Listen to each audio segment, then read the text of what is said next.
Honour to be here today in the lovely surroundings of Comhairle, and I share with those who have expressed great gratitude to the Office of Public Works for making this lovely facility available to us.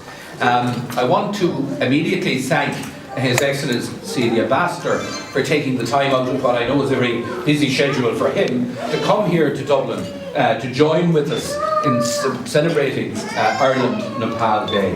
Very important to us, Ambassador, that you're here, and the words of encouragement that you've been given us have been heard and are very, very relevant. I want to admit something to you today, ladies and gentlemen, and it's this: I'm afraid of heights. And to find myself here today in the presence of not just one, but three Everest summiteers is, I have to say, for me, an absolutely awesome experience. And I salute the three men and the two ladies as well who have been part and parcel of their endeavour.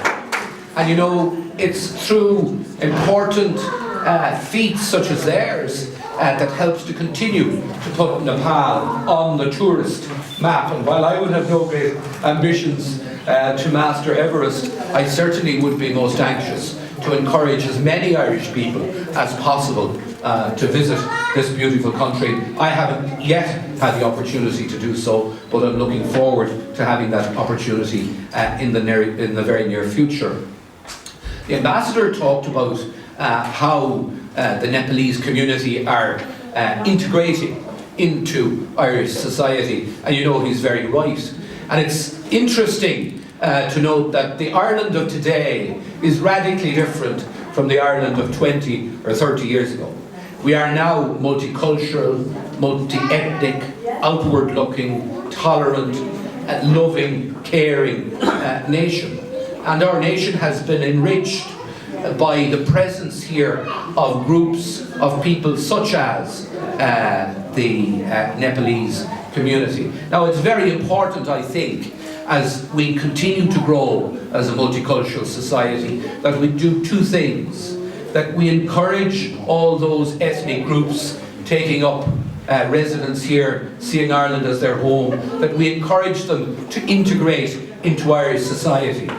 But it is equally important that the Irish state encourages and supports those ethnic groups to maintain and develop and treasure their own distinctive cultures and traditions. And I think in order for that to happen effectively, we need good representative groups such as the Ireland-Nepal Society. And I pay tribute to everybody involved in that society for the invaluable work that you're doing for your own community, but for Ireland as well. And I think I'd be forgiven today for picking out Deepesh for special mention, because I have to say he has been solid, dependable, progressive, and gently persuasive at all times in ensuring that the work that needs to be done to develop, for example, the Ireland-Nepal Parliamentary Friendship Group, to ensure that it got off the ground, and he will be working to ensure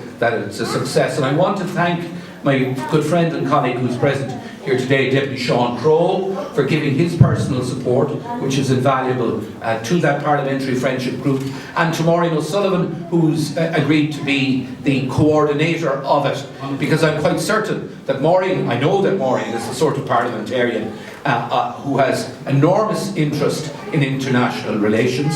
She is extremely knowledgeable about Nepal, and she will guarantee, working with Ceann, that the friendship group will be active, will be issue-based, and I look forward to the first of the interparliamentary exchanges taking place, because it's once those type of exchanges begin to happen that we can see real developments coming from the issues that are identified between our two groups.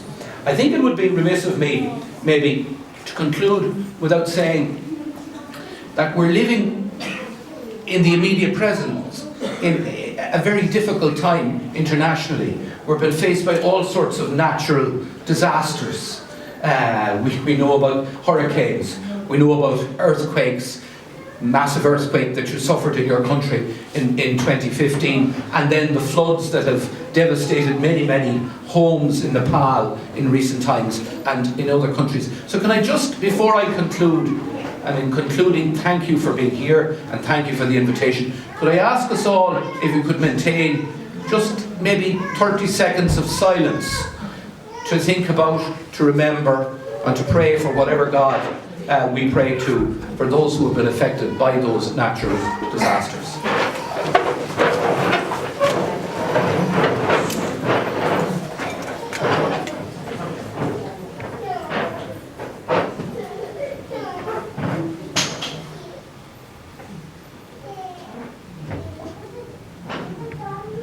Thank you.